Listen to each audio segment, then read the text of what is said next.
ಎಲ್ಲ ಜಿಲ್ಲೆಗಳಲ್ಲೂ ಕೂಡ ನಮ್ಮ ನಿರೀಕ್ಷೆಗೂ ಮೀರಿ ಪ್ರತಿಕ್ರಿಯೆ ಸಿಗ್ತಾ ಇದೆ. ಅದರ ಅರ್ಥ ರಾಜ್ಯದ ಜನರು ಈ ಕಾಂಗ್ರೆಸ್ ಸರ್ಕಾರದ ವಿರುದ್ಧ ಆಕ್ರೋಶಭರಿತರಾಗಿದ್ದಾರೆ. ಸಹನೆಯ ಕಟ್ಟೆ ಹೊಡಿತಕ್ಕಂಥ ಸಂದರ್ಭ ಸೃಷ್ಟಿಯಾಗಿದೆ. ಕಾರಣ ಅಂತ ಹೇಳಿದ್ರೆ ಬೆಲೆ ಏರಿಕೆ ಮತ್ತು ಜನಸಾಮಾನ್ಯರು ಪರದಾಡ್ತಕ್ಕಂಥ ಪರಿಸ್ಥಿತಿಗೆ ನಿರ್ಮಾಣ ಮಾಡಿದ್ದಾರೆ ಸಿದ್ದರಾಮಯ್ಯ ಸರ್ಕಾರ ಅಂತ ಹೇಳಿದ್ರೆ ನಿಜವಾಗ್ಲೂ ಕೂಡ ಇದು ದುರಾದೃಷ್ಟ ಮತ್ತು ಭ್ರಷ್ಟಾಚಾರ ಮಿತಿಮೀರಿ ಹೋಗಿದೆ.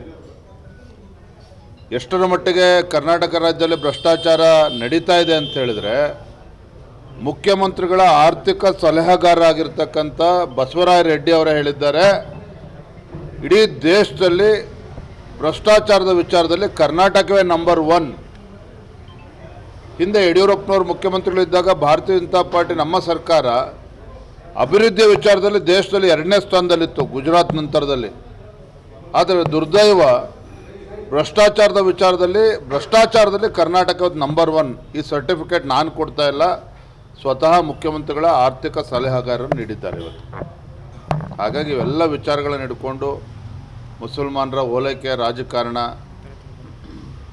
ಪರಿಷ್ಠ ಜಾತಿ ಪರಿಷ್ಠ ಪಂಗಡಗಳ ಅಭಿವೃದ್ಧಿಗೆ ಮೀಸಲಿಟ್ಟಿರ್ತಕ್ಕಂಥ ಹಣದ ದುರುಪಯೋಗ 38,500 ಕೋಟಿ ಎಲ್ಲ ವಿಚಾರಗಳನ್ನು ಹಿಡ್ಕೊಂಡು ನಮ್ಮ ಯಾತ್ರೆ ಹೊತ್ತು ಮಡಿಕೇರಿ, ತದನಂತರದಲ್ಲಿ ಮಂಗಳೂರು ತಲುಪ್ತೇವೆ. ನಾನು ಒಬ್ಬ ಭಾರತೀಯ ಜನತಾ ಪಾರ್ಟಿಯ ಕಾರ್ಯಕರ್ತನಾಗಿ ರಾಜ್ಯದ ಅಧ್ಯಕ್ಷನ ಹೊಣೆಗಾರಿಕೆಯನ್ನು ನನಗೆ ನೀಡಿದಾಗ ಹಳೆ ಮೈಸೂರು ಭಾಗ ಇರ್ಬೋದು, ಕಲ್ಯಾಣ ಕರ್ನಾಟಕ ಇರ್ಬೋದು, ರಾಜ್ಯಾದ್ಯಂತ ಪ್ರವಾಸ ಮಾಡಿ ಸಂಘಟನೆಗೆ ಬಲ ತುಂಬಬೇಕಾಗಿರ್ತಕ್ಕಂಥದ್ದು ನನ್ನ ಆದ್ಯ ಕರ್ತವ್ಯ. ಅದನ್ನು ನಾನು ಮಾಡ್ತಾ ಇದ್ದೇನೆ. ಏಕಾಂಗಿಯಾಗೆಲ್ಲ ನಮ್ಮ ಪಕ್ಷದ ಎಲ್ಲ ಮುಖಂಡರು, ವಿರೋಧ ಪಕ್ಷದ ನಾಯಕರು, ಎಲ್ಲ ಹಿರಿಯರು ಒಟ್ಟಾಗಿ ಒಂದಾಗಿ ಈ ಜನಾಕ್ರೋಶ ಯಾತ್ರೆಯಲ್ಲಿ ಭಾಗವಹಿಸ್ತಾ ಇದ್ದೇವೆ, ಹೋರಾಟವನ್ನು ಮಾಡ್ತಾ ಇದ್ದೇವೆ. ಯಾವ ಕಾರಣಕ್ಕೆ?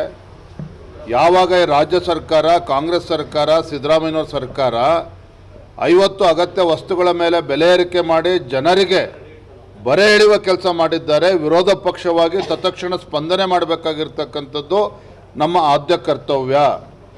ಹಾಗಾಗಿ ಬೀದಿಗಿಳಿದು ನಾವು ಹೋರಾಟ ಮಾಡ್ತಾ ಇದ್ದೇವೆ. ಯಾವುದೇ ಚುನಾವಣೆಗಳಿಲ್ಲ. ಆದರೆ JDS ನಾವು ಸದನದ ಒಳಗಡೆ ಒಟ್ಟಿಗೆ ನಾವು ಹೋರಾಟವನ್ನು ಮಾಡಿದ್ದೇವೆ ಮತ್ತು ಸದನದ ಹೊರಗಡೆ ಅವರು ಅನೇಕ ಹೋರಾಟಗಳು ಪ್ರತ್ಯೇಕವಾಗಿ ಮಾಡಿದ್ದಾರೆ. ಹಾಗಾಗಿ ಏನೋ ಭಾಳ ಗೊಂದಲ ಇದೆ, ವ್ಯತ್ಯಾಸ ಇದೆ ಅಂತೇನಿಲ್ಲ, ಎಲ್ಲವೂ ಕೂಡ ಸರಿ ಇದೆ. ಹೋರಾಟವನ್ನು ಮಾಡ್ತಾ ಇದ್ವಿ. ಬೆಂಗಳೂರಿನಿಂದ ಮೈಸೂರು ಪಾದಯಾತ್ರೆ ಮಾಡಿದ್ವಿ, ಮೂಡ ವಿಚಾರವನ್ನು ಇಟ್ಕೊಂಡು, SCP TSP ಹಣ ದುರುಪಯೋಗ ಇಟ್ಕೊಂಡು.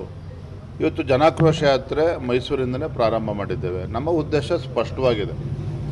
ಮುಂದಿನ ದಿನಗಳಲ್ಲಿ ಭಾರತೀಯ ಜನತಾ ಪಾರ್ಟಿ ಸ್ಪಷ್ಟ ಬಹುಮತದೊಂದಿಗೆ ಅಧಿಕಾರಕ್ಕೆ ತರಬೇಕು, ಹಳೆ ಮೈಸೂರು ಭಾಗದಲ್ಲಿ ಸಂಘಟನೆಗೆ ಹೆಚ್ಚು ಒತ್ತನ್ನು ನೀಡಬೇಕು ಅಂತೇಳಿ ಆ ಕೆಲಸವನ್ನು ನಾನು ಮಾಡ್ತಾ ಇದ್ದೇನೆ ರಾಜ್ಯದ ಅಧ್ಯಕ್ಷನಾಗಿ. ಜಾತಿ ಜನಗಣತಿ ರಾಜ್ಯ ಸರ್ಕಾರಕ್ಕೆ ಅವಕಾಶ ಇಲ್ಲ ಕಾನೂನಲ್ಲಿ. ಆರ್ಥಿಕವಾಗಿ ಸಾಮಾಜಿಕವಾಗಿ ಅಂಥೇಳಿ ಕತೆ ಹೇಳ್ಕೊಂಡು ಇದೊಂದು ರೀತಿ ಸಿದ್ದರಾಮಯ್ಯನವರು ಒಂದು ರೀತಿ ಗೊಂಬೆ ಆಟ ಆಗಿದೆ. ಜಾತಿ ಜನಗಣತಿನ ಬೆದರು ಬೊಂಬೆ ಥರ ಪ್ರಯೋಗ ಮಾಡ್ತಾ ಇದ್ದಾರೆ. ಯಾವಾಗ ರಾಜ್ಯ ಸರ್ಕಾರಕ್ಕೆ ಸಮಸ್ಯೆಗಳು ಉಂಟಾಗ್ತದೆ, ಯಾವಾಗ ರಾಜ್ಯ ಸರ್ಕಾರಕ್ಕೆ ಮುಖ್ಯಮಂತ್ರಿಗಳ ಕುರ್ಚಿ ಅಳ್ಳಾಡ್ತಾ ಇರುತ್ತೆ, ಆವಾಗ ಈ ಜಾತಿ ಜನಗಣತಿ ಒಳ ಮೀಸಲಾತಿ ತರ್ತೀವಿ ಈ ರೀತಿ ನಾಟಕ ಪ್ರಾರಂಭ ಮಾಡ್ತಾರೆ. ಅವರ ಒಂದು ಪ್ರಯತ್ನದಲ್ಲಿ ಪ್ರಾಮಾಣಿಕ ಕಳಕಳೆ ಇದೆ ಅಂತೇಳಿ ನನಗೇನು ಅನ್ಸೋದಿಲ್ಲ. ಅವ್ರ ತರಕ್ಕೆ ರೆಡಿ ಇಲ್ಲ. ಪರ ವಿರೋಧ ಈಗ ಯಾಕೆ ಚರ್ಚೆ ಮಾಡ್ತಾ ಇದ್ದಾರೆ? ಅವ್ರ ಯೋಗ್ಯತೆಗೆ, ಸರ್ಕಾರದ ಯೋಗ್ಯತೆಗೆ ಅವ್ರ ಪ್ರಾಮಾಣಿಕತೆ ಇದ್ದರೆ ಹಿಂದೆನೇ ಸಿದ್ದರಾಮಯ್ಯವ್ರ ಮುಖ್ಯಮಂತ್ರಿ, ಈ ಅವಧಿಯಲ್ಲ ಹಿಂದಿನ ಅವಧಿಯಲ್ಲೇ ವರದಿ ಅವ್ರ ಕೈಯಲ್ಲಿತ್ತು. ಆ ವರದಿಗೆ ಯಾರು ವರದಿ ತಯಾರು ಮಾಡಿದ್ರು ಅವ್ರದ್ದೇ ಸಿಗ್ನೇಚರ್ ಇಲ್ಲ ಅದ್ರ ಮೇಲೆ. ಹಾಗಾಗಿ ಇದು ನಾ ಹೇಳಿದ್ನಲ್ಲ, ಈ ರೀತಿ ಒಂದು ಹುಡುಗಾಟಿಕೆ ಆಗಿದೆ ರಾಜ್ಯದ ಮುಖ್ಯಮಂತ್ರಿಗಳಿಗೆ. ಹಾಗಾಗಿ ಅವರೇ ತಯಾರಿಲ್ಲ, ಅದ್ರ ಬಗ್ಗೆ ಈಗ ಚರ್ಚೆ ಮಾಡ್ತಾ ಇದ್ದೀರಿ. ಎಲ್ಲ ಜಿಲ್ಲೆಗಳಲ್ಲೂ ಕೂಡ ನಮ್ಮ ನಿರೀಕ್ಷೆಗೂ ಮೀರಿ ಪ್ರತಿಕ್ರಿಯೆ ಸಿಗ್ತಾ ಇದೆ. ಅದರ ಅರ್ಥ ರಾಜ್ಯದ ಜನರು ಈ ಕಾಂಗ್ರೆಸ್ ಸರ್ಕಾರದ ವಿರುದ್ಧ ಆಕ್ರೋಶಭರಿತರಾಗಿದ್ದಾರೆ.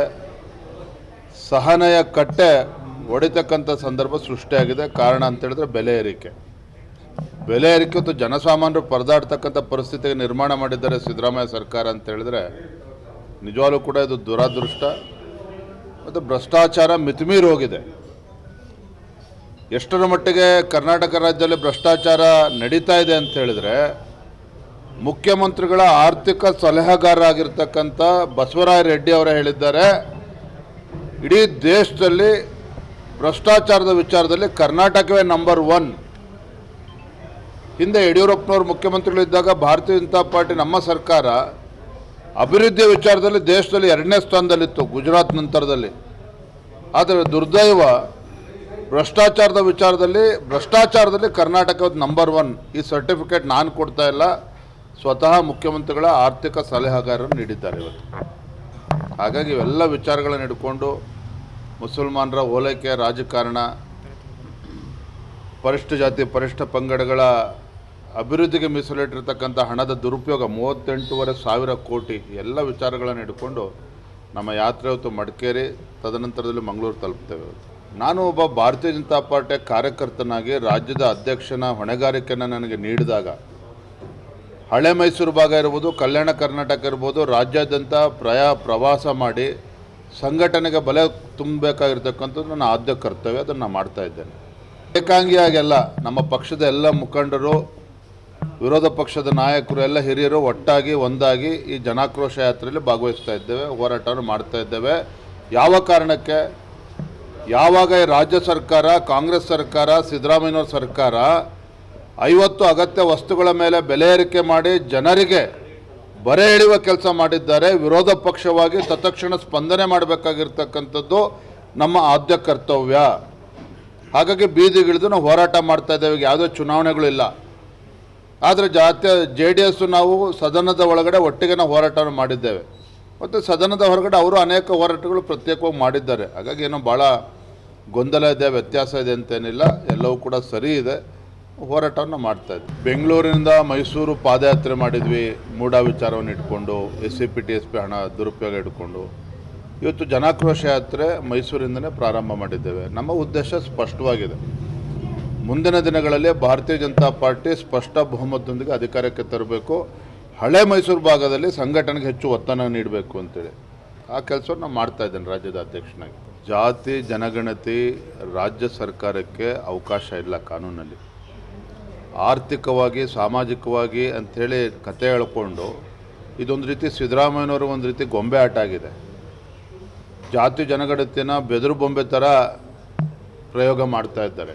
ಯಾವಾಗ ರಾಜ್ಯ ಸರ್ಕಾರಕ್ಕೆ ಸಮಸ್ಯೆಗಳು ಉಂಟಾಗ್ತದೆ, ಯಾವಾಗ ರಾಜ್ಯ ಸರ್ಕಾರಕ್ಕೆ ಮುಖ್ಯಮಂತ್ರಿಗಳ ಕುರ್ಚಿ ಅಳ್ಳಾಡ್ತಾ ಇರುತ್ತೆ, ಆವಾಗ ಈ ಜಾತಿ ಜನಗಣತಿ ಒಳ ಮೀಸಲಾತಿ ತರ್ತೀವಿ ಈ ರೀತಿ ನಾಟಕ ಪ್ರಾರಂಭ ಮಾಡ್ತಾರೆ. ಅವರ ಒಂದು ಪ್ರಯತ್ನದಲ್ಲಿ ಪ್ರಾಮಾಣಿಕ ಕಳಕಳೆ ಇದೆ ಅಂತೇಳಿ ನನಗೇನು ಅನಿಸೋದಿಲ್ಲ. ಅವ್ರ ತರಕ್ಕೆ ರೆಡಿ ಇಲ್ಲ. ಪರ ವಿರೋಧ ಈಗ ಚರ್ಚೆ ಮಾಡ್ತಾ ಇದ್ದಾರೆ. ಅವ್ರ ಯೋಗ್ಯತೆಗೆ, ಸರ್ಕಾರದ ಯೋಗ್ಯತೆಗೆ ಅವ್ರ ಪ್ರಾಮಾಣಿಕತೆ ಇದ್ದರೆ ಹಿಂದೆನೇ ಸಿದ್ದರಾಮಯ್ಯವ್ರ ಮುಖ್ಯಮಂತ್ರಿ, ಈ ಅವಧಿಯಲ್ಲ ಹಿಂದಿನ ಅವಧಿಯಲ್ಲೇ ವರದಿ ಅವ್ರ ಕೈಯಲ್ಲಿತ್ತು. ಆ ವರದಿಗೆ ಯಾರು ವರದಿ ತಯಾರು ಮಾಡಿದ್ರು ಅವ್ರದ್ದೇ ಸಿಗ್ನೇಚರ್ ಇಲ್ಲ ಅದ್ರ ಮೇಲೆ.